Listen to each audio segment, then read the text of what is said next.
Assalamualaikum warahmatullahi wabarakatuh. Selamat siang. Hari ini, video ini adalah video kelanjutan dari praktikum pengelolaan kesehatan ikan. Pada video yang terakhir, kita sudah melakukan sterilisasi alat, wadah,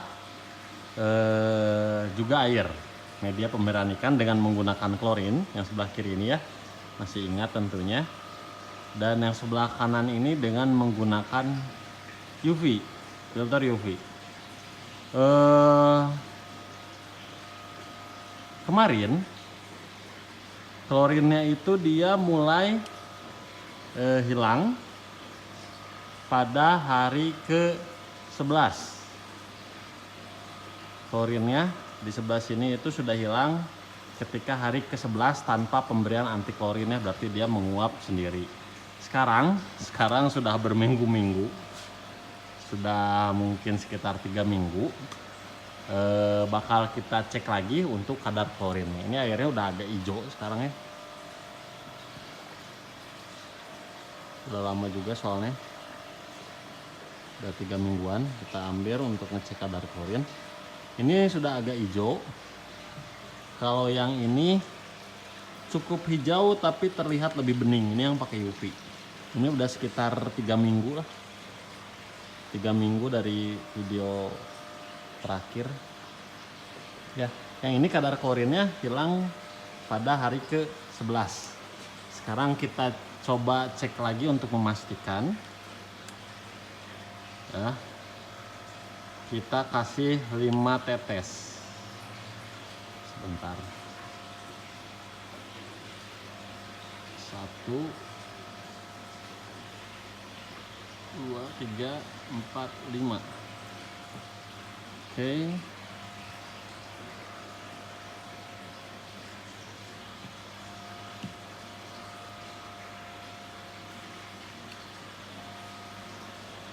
Kita tunggu beberapa saat sampai nanti warnanya berubah. Kita simpan aja di sini ya. Sampai nanti apakah ada perubahan warna atau tidak. Oke, ini sekarang kita simpan. Nanti kita akan mengambil sampel air dan sampel ikan. Ya, air dari wadah ini juga sampel ikannya untuk kita cek di lab apakah dia masih ada bakterinya atau tidak, atau jamur dan lain sebagainya, atau sudah benar-benar bersih. Kita ceknya di lab biotek ya. Ini yang klorin, kita kasih label. Ini yang UV, kita kasih label juga. Oke, untuk selanjutnya kita akan melakukan simulasi loading ikan, yaitu ikan baru ke wadah pemeliharaan ya. Bukan wadah pemeliharaan ya, bisa disebut wadah pemeliharaan, ke wadah karantina juga bisa disebut wadah karantina. Intinya ini adalah ikan baru datang, terus perlakuan apa dan apa yang harus kita amati dan lakukan untuk menjaga kesehatan si ikan atau ikan yang ada di fasilitas budidaya kita tidak terkena atau terserang penyakit yang dibawa oleh si ikan baru ini, oleh si ikan asin. Ini ikan ya, ini ikan ya. Ini benih ikan emas. Benih ikan emas saya dapat dari BBI Cinunuk Cibiru. Kata orang BBI-nya ini dapat dari Ciparai ya. Jadi ini ikan emas hasil pendederan yang dilakukan di sawah. Di Ciparainya itu dipeliharanya di sawah. Jadi sumber ikannya ini bukan BBI Cibirunya, ada BBI Cibiru dapatnya dari Ciparai. Sumber ikannya ini ikan Ciparai, ikan emas Majalaya yang dipelihara di Ciparai pada area persawahan, ya. Seling, sistem pemeliharaan di sawah tuh, sistem penyelang. Ini ikan ya, ikan baru. Kita di sini tidak tahu apakah si ikan ini membawa penyakit atau tidak. Kalau kita lihat, nanti kita lihat juga ya. Kalau dilihat dari airnya ini lumayan bening. Kemungkinan besar si ikannya ini sudah diberok terlebih dahulu sebelum dikirimkan ke sini. Jadi cukup bagus, terus kelihatannya juga sehat. Nah, sebelum ikan ini masuk ke dalam dua wadah ini ya, ikannya akan kita rendam dulu di sini dengan menggunakan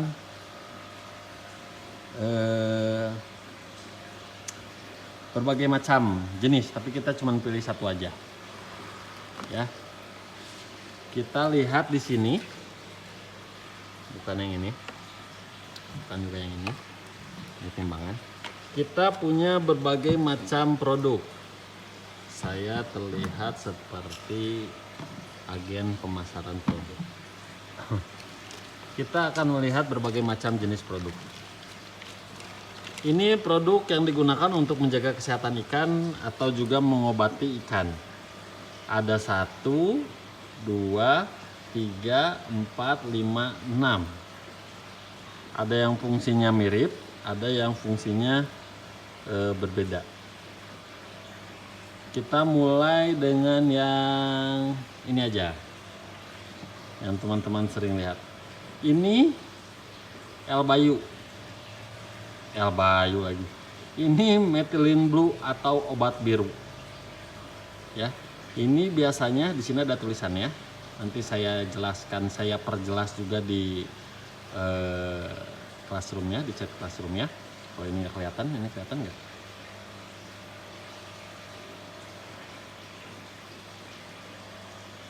Ya.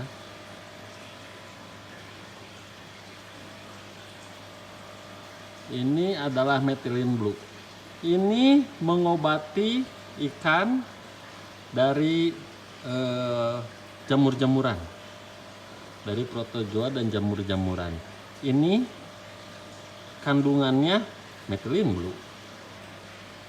Ini kandungannya methylene blue. Nanti teman-teman di logbooknya silahkan dicatat fungsi dari methylene blue itu apa. Ya, ini bisa digunakan untuk mengobati, bisa juga digunakan untuk mencegah. Ya, kalau untuk pengobatan ini 1 tetes untuk 2 liter. Kalau untuk pencegahannya itu setengah dosisnya. Berarti 1 tetesnya dipakai 4 liter. Kalau untuk pencegahan. Kalau misalkan teman-teman ini kan kemarin udah disterilisasi pakai klorin, pakai UV ya. Jadi diharapkan si jamur dan lain sebagainya, mikroorganismenya sudah mati oleh klorin dan juga UV. Kalau misalkan teman-teman tidak punya klorin dan tidak punya UV, bisa dikasih ini di media airnya. Nanti harapannya protozoa dan jenis-jenis jamur lainnya akan mati, jadi tidak akan menyerang ikan.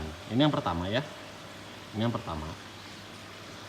Lalu yang selanjutnya ini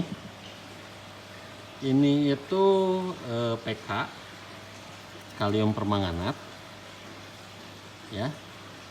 Ini biasanya digunakan sebagai disinfektan untuk membersihkan akuarium, digunakan juga untuk membersihkan peralatan budidaya kayak serok, batu aerasi dan lain sebagainya, atau digunakan dalam pengobatan ikan dengan metode perendaman. Jadi misalkan ikannya direndam pakai PK, terus dipulangin lagi ke wadah pemeliharaan.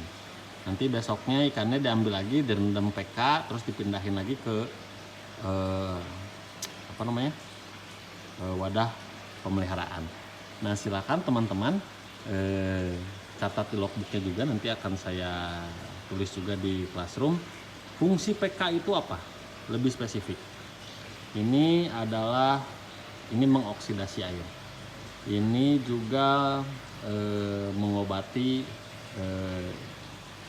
luka fisik pada ikan, lebih efektif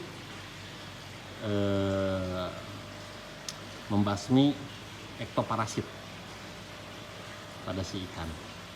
Ya, jadi kalau misalkan ikannya ada argulusnya, terus direndam pakai ini, argulusnya lepas gitu.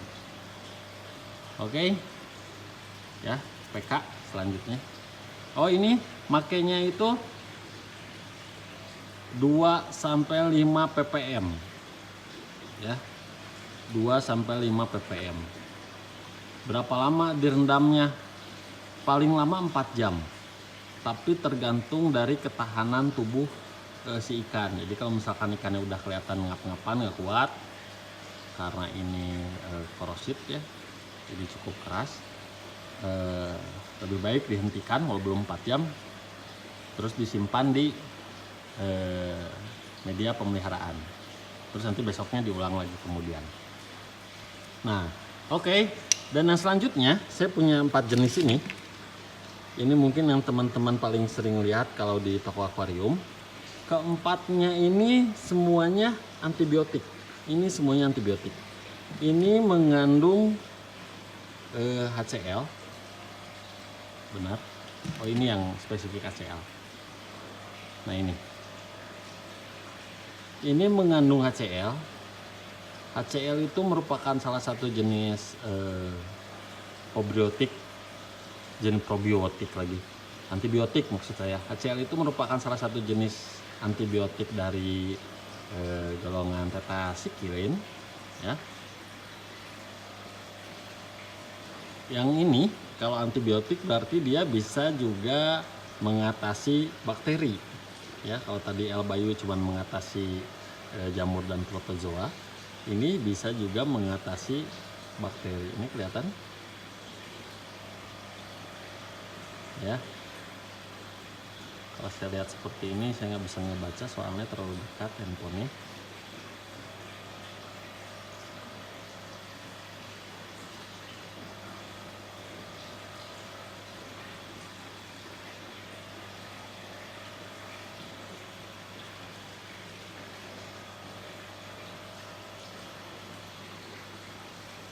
Nah,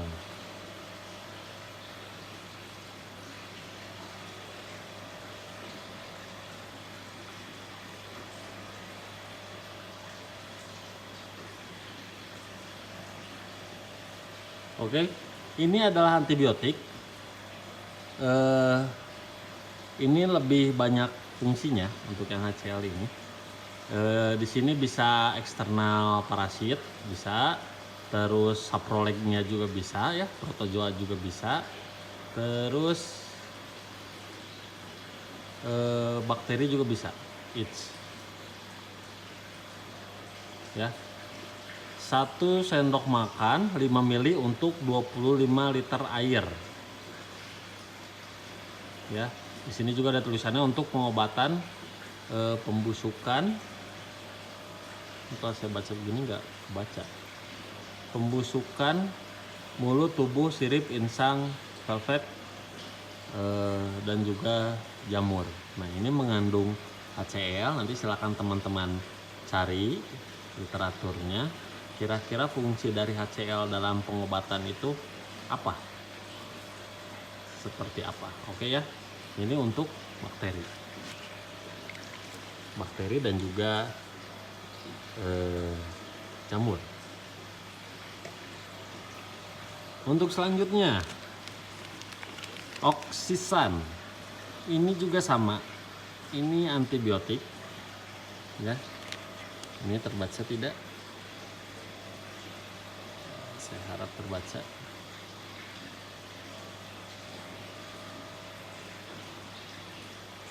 Ini sama. Ini juga untuk bakteri, ya.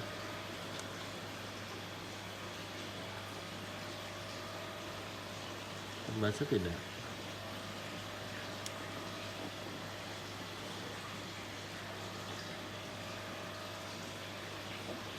Oke. Ini mengandung oksitetrasiklin. Ya, berarti satu golongan sama HCl yang tadi. Nanti silakan teman-teman cari juga literaturnya. Oksitetrasiklin ini gunanya atau fungsinya itu bagaimana, seperti apa dalam membasmi bakteri. Ya. Penggunaannya untuk direndam itu 25 mg sampai 200 mg untuk 1 liter air. Untuk 1 liter air, 1 liter air silahkan direndam 1 sampai 3 hari.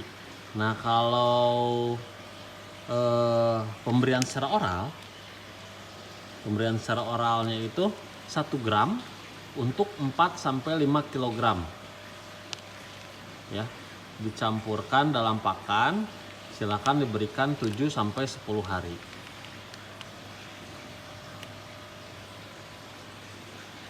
Oke. Cara pemakaiannya ada di sini, ya, saya bacakan. Larutkan dengan air secukupnya, masukkan ke dalam bak perendaman. Sebelum pemberian obat dari berikutnya, buang air sebanyak 50% dan ganti dengan air bersih sesuai kebutuhan, lalu masukkan obat. Jadi nanti kalau misalkan digunakan dalam perendaman, ya, ini kan 1 sampai 3 hari. Teman-teman sudah masukin air 100 liter misalkan ceritanya, terus masukkan ini sesuai dengan dosis. Nah, nanti besoknya buang air setengahnya, tambahin lagi, terus masukin dosis baru, ya. Nih, di sini juga ada tulisannya untuk mengobati penyakit bakterial pada ikan yang disebabkan oleh Aeromonas, Edwardsal, Yersinia, serta bakteri gram positif dan gram negatif yang peka terhadap oksitetrasiklin. Jangan lupa dicari oksitetrasiklin ini fungsinya untuk apa. Oke. Dan yang selanjutnya dari ini sebenarnya semuanya sama sih, mirip-mirip. Oke, akan saya zoom. Mulai dari kandungannya dulu. Kandungannya, indikasi, ya, saya harap terbaca.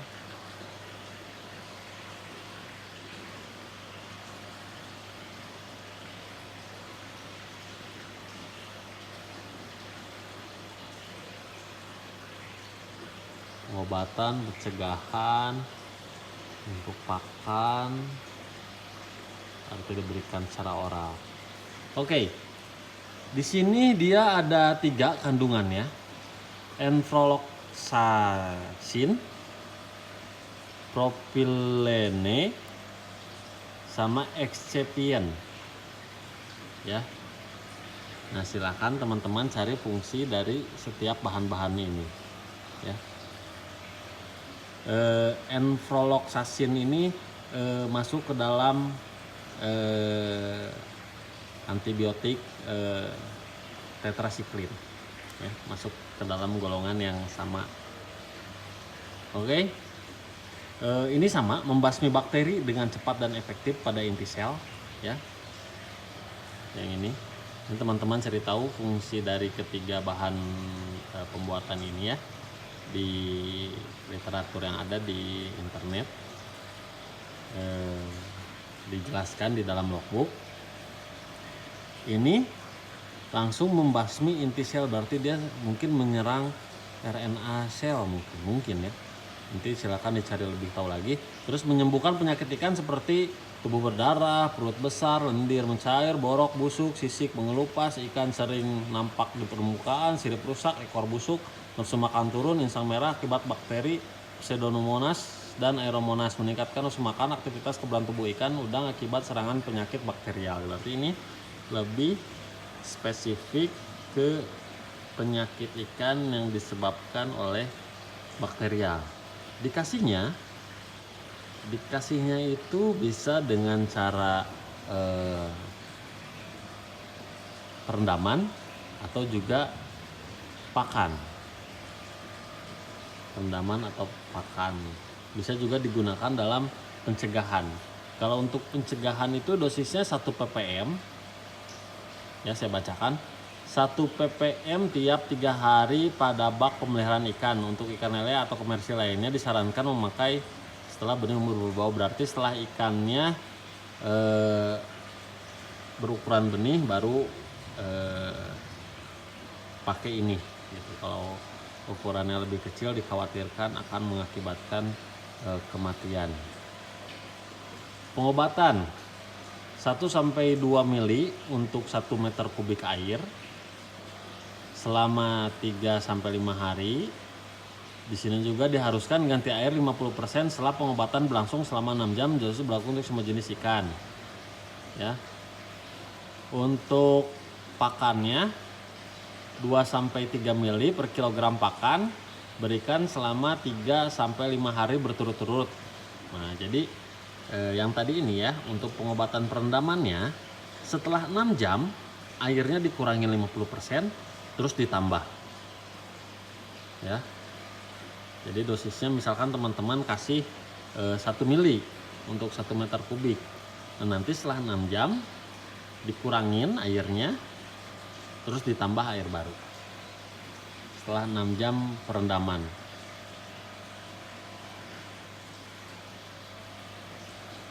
Oke. Nah, yang terakhir adalah ini L Bayu. Ini sama untuk bakteri. Ini yang paling sering dipakai oleh tukang ikan karena paling mudah didapatkan, di toko akuarium juga banyak. Ini penggunaannya bisa teman-teman baca di sini. Ya. Udah kelihatan? Kelihatan? Ini penggunaannya 1 gram 1-2 gram untuk pengobatan. Ya. Untuk pengobatan 1-2 gram per 100 liter air. Kalau misalkan teman-teman merendam dengan waktu yang lebih singkat, dosis yang dipakainya bisa 5-10 gram. Nanti direndamnya 4 jam. Tuh lihat. Kalau 1-2 itu 24 jam, kalau 5-10 itu sama 4 jam. Ya, berarti 4 jam airnya buang setengahnya, tambah air baru setengahnya. Ini juga sama, ini kalau ini setelah 24 jam. Nah, apa yang akan kita lakukan sekarang setelah kita ada ikan ini ya? Kita akan merendam ikan ini di sini. Yang akan kita gunakan dalam proses perendaman adalah ini L Bayu. Ini airnya 100 liter ya. Ini airnya 100 liter. Lalu saya akan mengambil dosis yang 5 gram per 100 liter ya. 5 gram per 100 liter. Saya akan mengambil 5 gram per 100 liter. Nanti setelah 4 jam perendaman baru akan saya masukkan ke 2 wadah pemeliharaan. Saya pakainya yang ini ya sekarang. Teman-teman boleh juga pakai yang PK ini, boleh. Tapi saya akan mencontohkan dengan yang L Bayu ini. Oke, sebentar saya timbang dulu sampai 5 gram.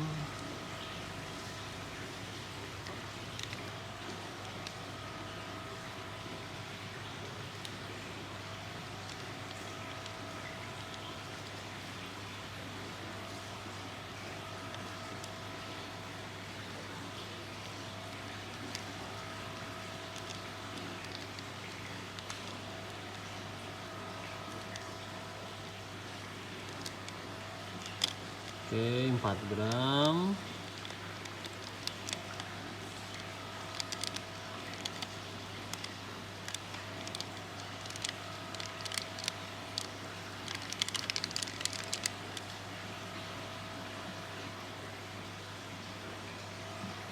Oke teman-teman, 4,9 gram, ini satu kemasannya ini 5 gram, 4,9 gram. Ingat ya, ini untuk perendaman selama 4 jam.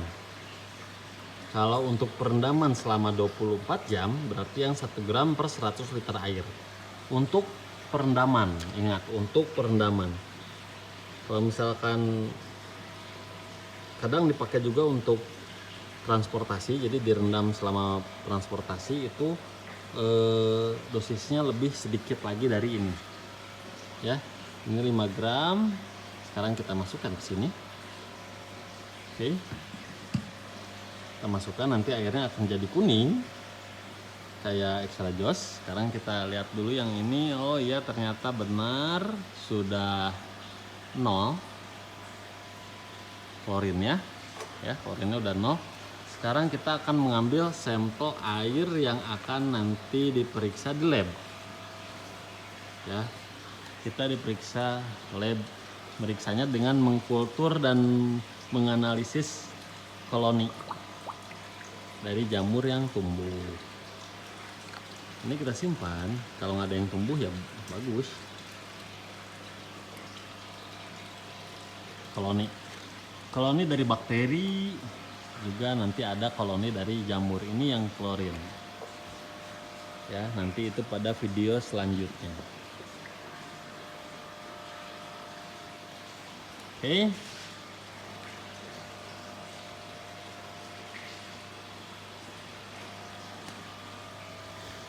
Oke, ini kita simpan, nanti kita bawa.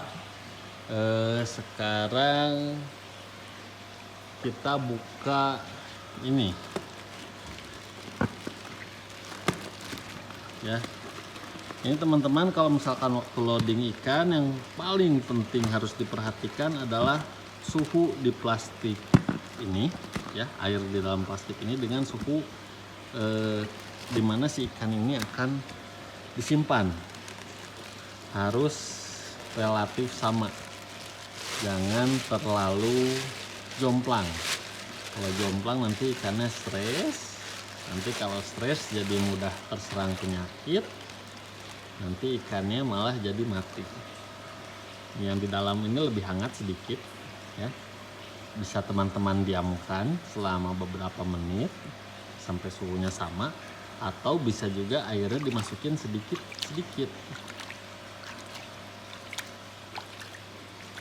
sampai suhunya sama. Ini agak beda, mungkin yang di luar ini sekitar 26, 27, yang di dalam ini kayaknya sekitar 28-an.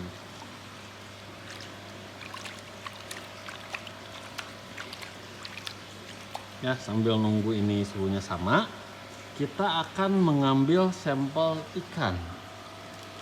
Nanti sampel ikannya juga sama, akan kita cek di lab apakah ini pembawa dari penyakit atau bukan.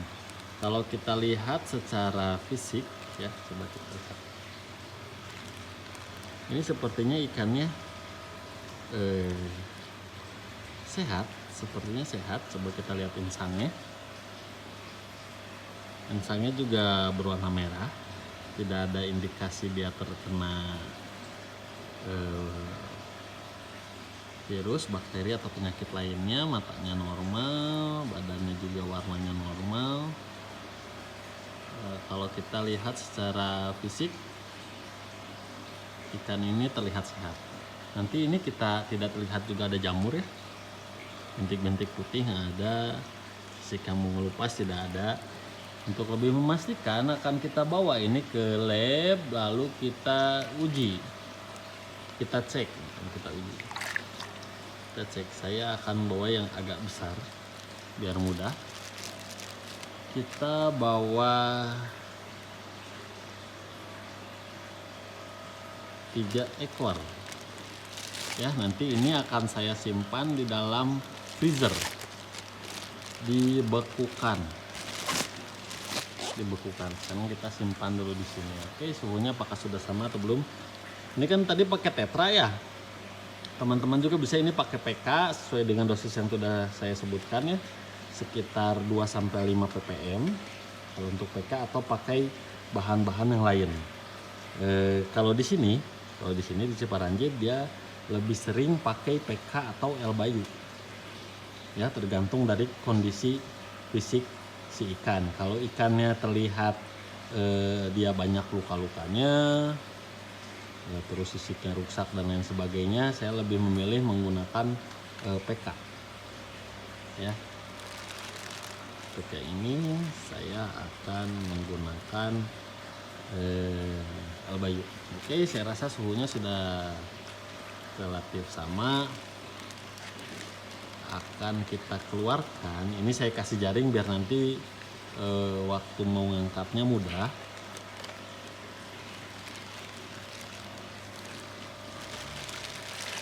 Oke, kita diamkan si ikan selama kurang lebih 4 jam. Jadi 4 jam kemudian kita akan masukin ikannya ke 2 wadah yang ini, lalu kita akan melihat apakah si ikan tetap dalam kondisi sehat atau tidak. Oke, sekarang sudah kurang lebih 4 jam. Bisa kita lihat, saya angkat dulu ya rasinya biar lebih mudah melihat. Bisa kita lihat si ikan ini kondisinya masih sangat baik, masih sangat aktif. Biasanya kalau ikan sakit, ya, kalau si ikan itu sakit, dia direndam pakai L Bayu ini baru beberapa menit, paling baru sekitar setengah jam, 40 menit, ikannya udah mulai kelihatan ngap-ngapan. Ya, udah mulai kelihatan ngap-ngapan, udah mulai kelihatan pergerakannya lamban, ya, terus berenangnya juga tidak stabil, jadi kadang ngebalik. Nah, kalau ini setelah 4 jam si ikan masih dalam kondisi yang bagus, ya, responnya masih baik, masih aktif. Jadi saya rasa ikan ini ikan yang sehat. Saya rasa ikan ini ikan yang sehat. Biasanya kalau dikasih obat, apalagi dalam dosis yang tinggi, ya, dalam perendaman kayak gini, yang sakit itu langsung kelihatan, langsung pergerakannya lambat yang tadi saya sudah sebutkan. Kalau ada yang kayak gitu, lebih baik diambil lalu dibuang, dimusnahkan, karena takutnya menyebar pada ikan-ikan yang lain. Oke, sekarang akan kita masukkan, kita sudah ngambil tadi kan, sudah ngambil sampelnya. Sekarang kita masukkan ikan ini ke dalam 2 wadah, kita bagi 2. Oke, kita bagi 2 aja, random, nggak usah dihitung. Simpan di sini, ya. Harusnya pakai wadah, teman-teman, jangan ditiru, ya, pakai wadah kayak gini.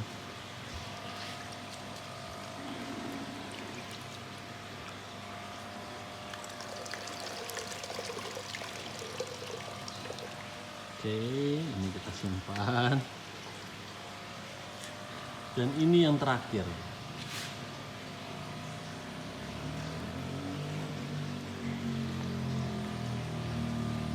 Ini juga kita simpan.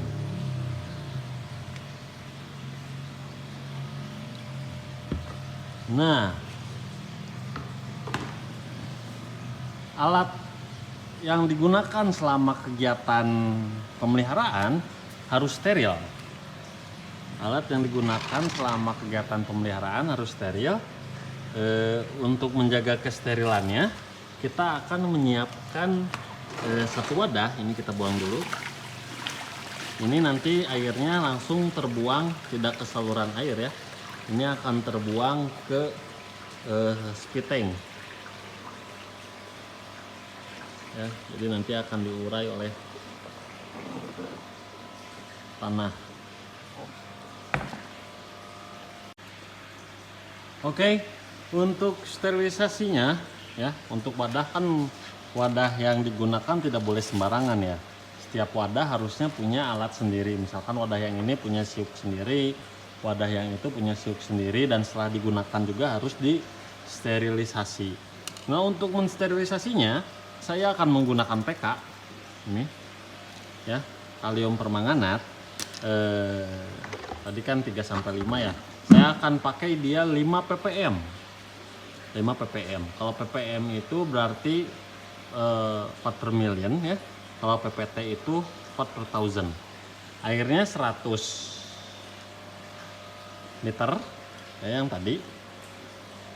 Kalau 5 ppm berarti berapa banyak yang harus saya timbang? Itu sekitar, karena ini part per million, kalau 5 ppt berarti yang saya harus timbang kan 5 gram untuk 1 liter air ya, 5 gram. Berarti kalau kali 100 itu 500 gram.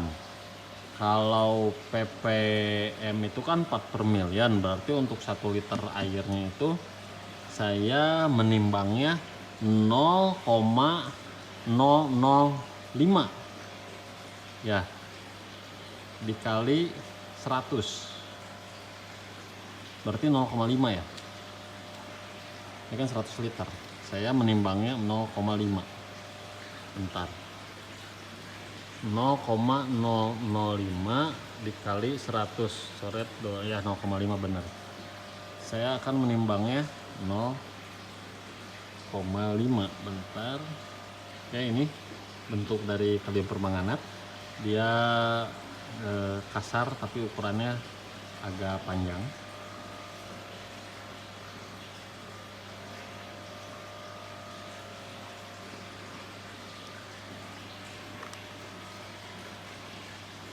Oke, ini kelebihan sedikit akan saya kurangin.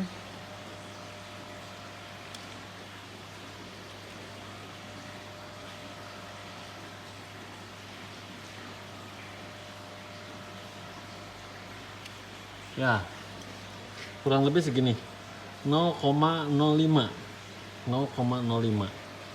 Ini 0,056 tadi ya.